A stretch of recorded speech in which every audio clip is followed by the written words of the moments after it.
shape and color are made for each other, like a marriage made in heaven. They go together so perfectly and yet stay so marvelously different. That's why the Buddhists say, difference is identity. Identity is difference. It sounds goofy, but it makes a great deal of sense, because what it's saying is a relational thing. That you don't know what identity is unless you know what difference is, and you don't know what difference is unless you know what identity is. That relationship between so-called opposites is called in the Chinese technical Taoist vocabulary mutual arising. So they say to be and not to be arise mutually. High and low are mutually posited.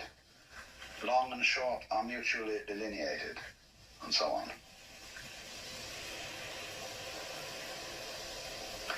Now, what we see then is the totality of the cosmos focused at each point, you see, gives rise to the illusion of the independence of the point from the whole. Just as the human being, by virtue of having an enclosed epidermis, and to be able to walk instead of having to be rooted to the ground, presents the illusion of being separate.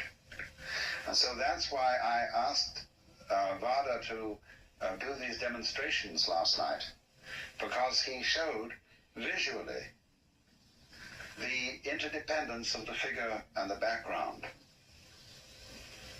and how the two play together, how you can switch from paying attention to one to paying attention to the other, and in each case it's significant.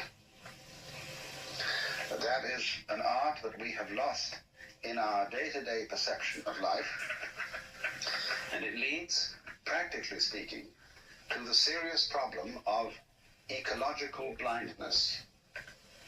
That is to say, to the ignorance which most human beings seem to suffer from, especially in our culture, that they are inseparably related to their physical environment.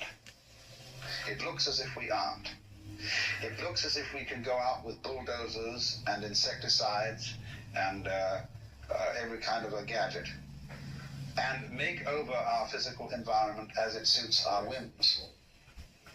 But then we discover to our consternation that we've upset all sorts of balances.